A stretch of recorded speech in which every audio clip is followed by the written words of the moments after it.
Jalin cinta, cinta bersemi saat pandemi. Oh, masker dan vaksin mengikat janji, janji setia, setia abadi.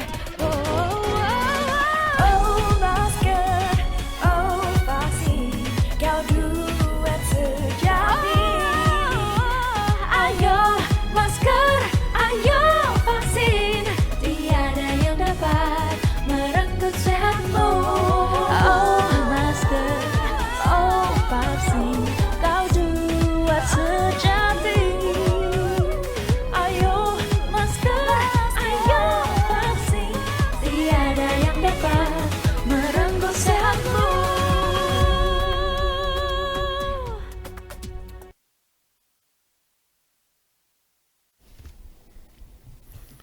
Assalamualaikum warahmatullahi wabarakatuh. Selamat sore, salam sejahtera untuk kita semuanya. Hari ini saya akan menyampaikan perkembangan penanganan COVID-19 di Indonesia terkini. Pertama, saya akan menyampaikan perkembangan kasus positif, aktif, kematian, dan positivity rate COVID-19 di Indonesia. Kemarin, tanggal 12 Juli 2022, untuk pertama kalinya kasus harian COVID-19 di Indonesia mencapai angka lebih dari 3.000 kasus, atau tepatnya 3.361 kasus dalam satu hari. Sebelumnya, meskipun terjadi kenaikan, kita berhasil mempertahankan di angka 2.000 kasus. Angka ini meningkat 6 kali lipat jika dibandingkan pada tepat 1 bulan yang lalu, yaitu 12 Juni, di mana kasus harian kita masih sebesar 551 kasus dalam satu hari. Kenaikan kasus positif ini tentunya mengakibatkan meningkatnya pula kasus aktif. Per kemarin, 12 Juli, kasus aktif menembus angka 20.000 kasus, di mana angka ini naik 4 kali lipat dari bulan lalu, yang hanya mencatatkan angka sekitar 4.000 kasus aktif. Adanya kenaikan kasus positif dan kasus aktif ini perlu kita waspadai karena artinya tingkat penularan di tengah masyarakat mulai kembali meningkat. Positivity rate mingguan juga mengalami kenaikan.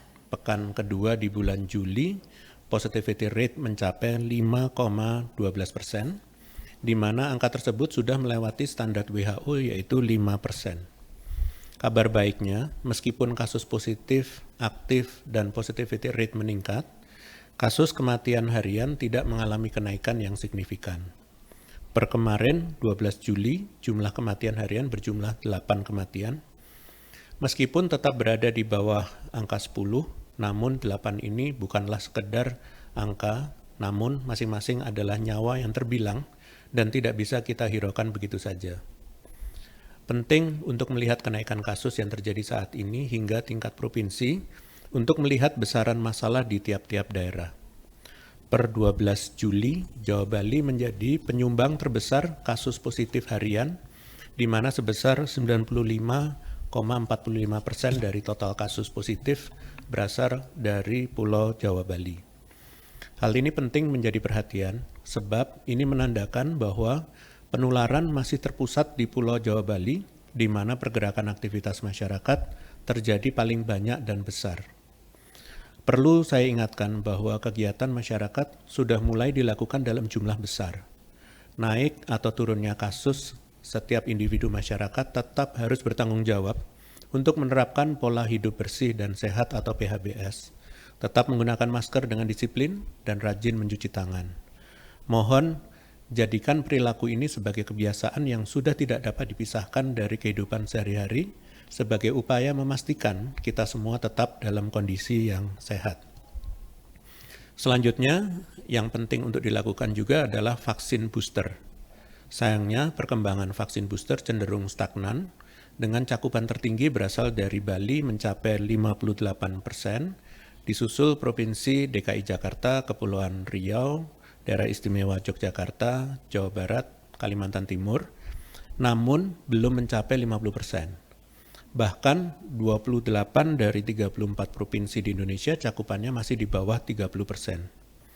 Saya tekankan kepada masyarakat untuk melakukan vaksin booster karena dapat melindungi kita semua agar tetap sehat. Selanjutnya, saya hendak menyampaikan cara terbaik berperilaku sesuai kondisi yang telah saya sampaikan sebelumnya.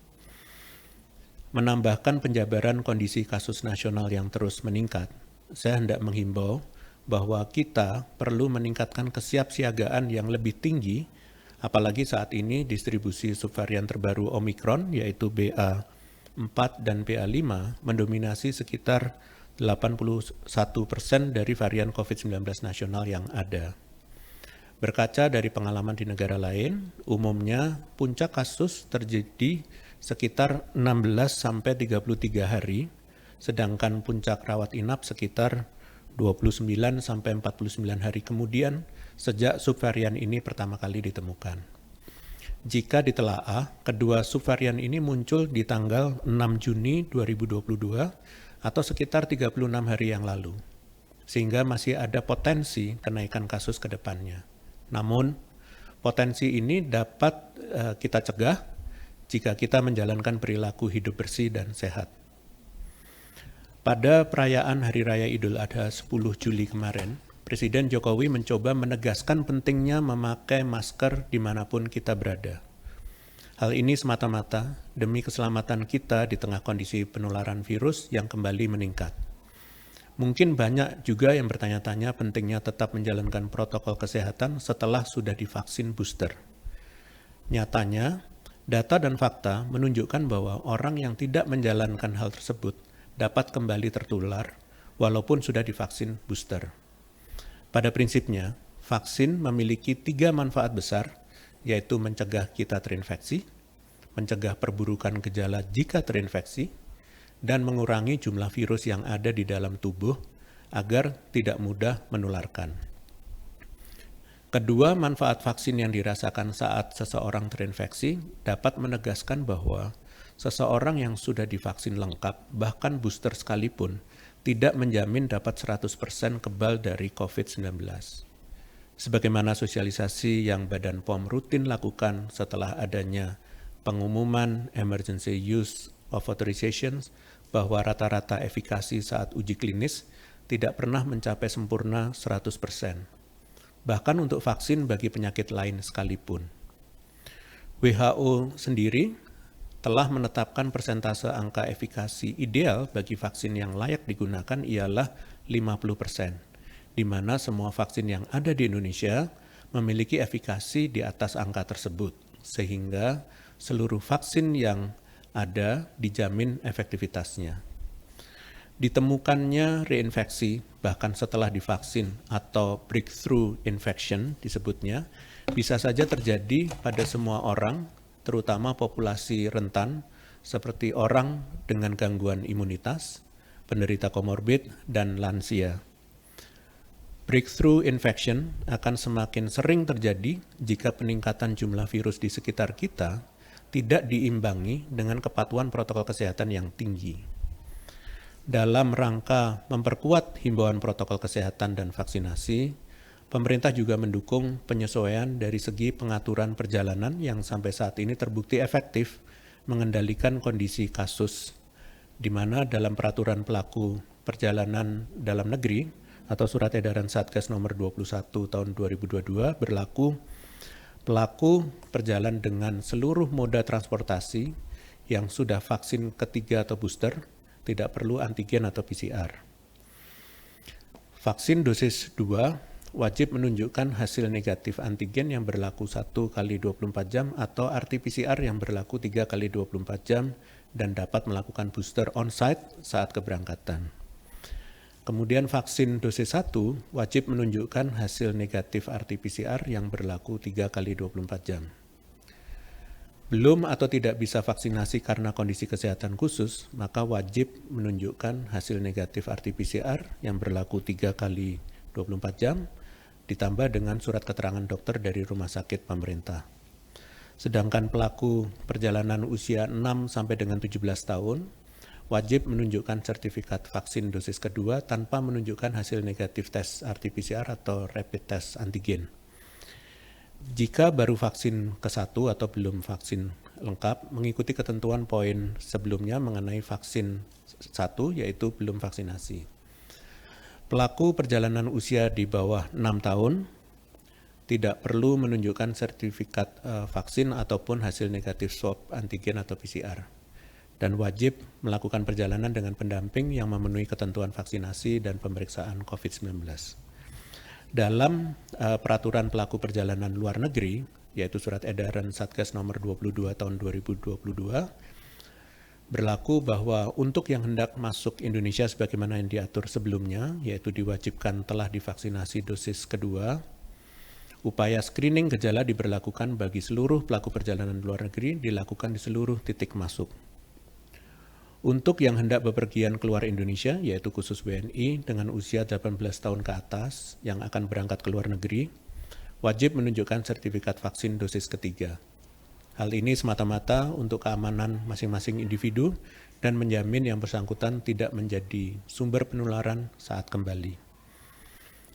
Perlu ditekankan kedua peraturan ini akan diberlakukan per tanggal 17 Juli mendatang. Rentang waktu yang diberikan sejak pengumuman penyesuaian kebijakan perjalanan sampai 17 Juli mendatang adalah agar proses transisi dan persiapan khususnya bagi petugas dan fasilitas di lapangan dapat berjalan dengan baik. Pengaturan ini akan diberlakukan dibarengi dengan ketetapan kewajiban telah vaksin booster untuk dapat mengakses fasilitas publik. Segera datangi sentra vaksinasi terdekat untuk booster. Anda dapat mencari informasi lokasi sentra vaksinasi terdekat dengan memanfaatkan teknologi internet seperti Google Maps atau mendatangi fasilitas kesehatan milik pemerintah seperti rumah sakit dan puskesmas maupun pada beberapa rumah sakit swasta dan fasilitas publik.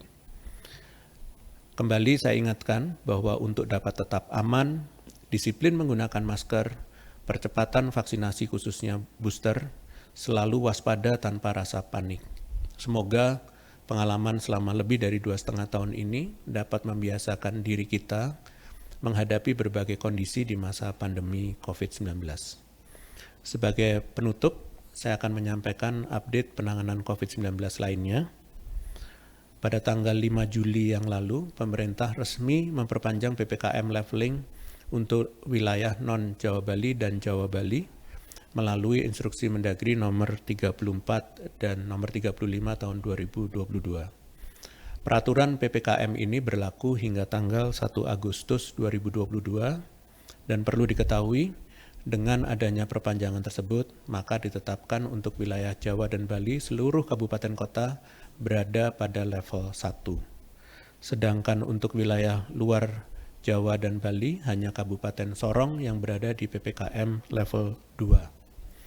Berdasarkan hasil tersebut, diharapkan kepada masyarakat untuk terlibat aktif dalam kegiatan sosial dan ekonomi, namun tidak mengendorkan budaya kedisiplinan protokol kesehatan yang telah kita jaga sampai dengan saat ini. Terakhir, saya meminta partisipasi masyarakat sebagai bagian yang tidak terpisahkan dalam penanggulangan pandemi COVID-19. Mari kita mulai dan jaga bersama budaya perilaku hidup bersih dan sehat seperti perilaku 3M, memakai masker, mencuci tangan, dan menjaga jarak aman, olahraga yang teratur, tidur yang cukup, dan makan makanan sehat. Demikian konferensi pers hari ini, saya lanjutkan dengan tanya jawab media. Terima kasih. Terima kasih Prof. Pertanyaan pertama dari theomedcom.id dan hendroberita1.com. PPKM Jabodetabek kembali ke level 1 setelah baru 1 hari di level 2. Apa dasar pertimbangannya? Apakah kebijakan ini betul-betul tepat mengingat DKI Jakarta dan Banten rutin menyumbang kasus harian COVID-19 tertinggi, serta laju vaksinasi yang menurun beberapa hari terakhir? Terima kasih. Terima kasih pada medcom.id dan berita1.com. Pada dasarnya penetapan leveling PPKM berpedoman pada indikator transmisi komunitas, pada indikator penyesuaian upaya kesehatan masyarakat, dan pembatasan sosial dalam penanggulangan pandemi COVID-19 yang ditetapkan oleh Menteri Kesehatan. Diharapkan pemerintah dan masyarakat bersama-sama terus berupaya mempercepat cakupan vaksinasi termasuk booster dan kedisiplinan protokol kesehatan. Jika kedua upaya ini dilakukan secara kolektif, maka Indonesia dapat mencapai ketahanan dan kesehatan masyarakat yang lebih tinggi. Terima kasih. Baik Prof, pertanyaan kedua dari Fitri Liputan6.com. Terkait vaksin booster sebagai syarat wajib perjalanan dan beraktivitas di fasilitas publik, ada anggapan kebijakan tersebut dianggap mempersulit masyarakat. Bagaimana tanggapan Satgas terhadap hal itu? Lalu bagaimana pengecekan status vaksinasi booster untuk PPDN dan PPLN nantinya? Apakah bagi yang PPLN boleh dibooster pada hari H keberangkatan? Terima kasih Liputan6.com. Pada prinsipnya dinamika kebijakan publik itu semata-mata menyesuaikan dengan kondisi kasus terkini. Nantinya status vaksinasi akan diperiksa melalui aplikasi Peduli Lindungi yang secara otomatis mendeteksi riwayat vaksinasi tiap individu. Perlu saya pertegas kembali bahwa sesuai dengan surat edaran Satgas nomor 22 tahun 2022 bahwa WNI berusia lebih dari 18 tahun yang hendak bepergian ke luar negeri wajib sudah vaksinasi booster sebelum keberangkatan agar imunitasnya terbentuk secara sempurna. Terima kasih. Baik Prof, pertanyaan terakhir dari media yang sama. Dengan adanya kewajiban vaksin booster untuk mobilitas dan beraktivitas, berapa persen peningkatan cakupan vaksinasi booster yang akan ditargetkan pemerintah nanti? Mengingat cakupan booster sekarang baru 25%. Kemudian, bagaimana situasi prakondisi pelaksanaan vaksinasi booster saat ini sebagai persiapan pemberlakuan syarat perjalanan dan beraktivitas? Apakah sentra-sentra vaksinasi booster mulai ramai? Terima kasih. Baik, terima kasih Liputan6.com. Masyarakat perlu mendukung target pemerintah yaitu mencapai cakupan minimal setidaknya 30% dalam waktu dekat. Beberapa daerah telah berhasil mencapai cakupan vaksinasi booster di atas persentase nasional, seperti Provinsi DKI Jakarta 49,76% dan Bali 58,28%. Pemerintah berupaya menyediakan sentra vaksinasi di tiap daerah bekerjasama dengan Forkompinda dengan mengerahkan baik unsur pemerintah maupun swasta yang ada.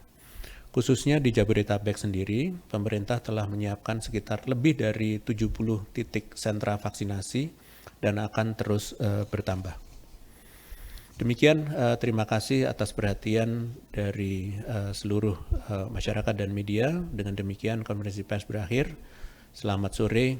Wassalamualaikum warahmatullahi wabarakatuh.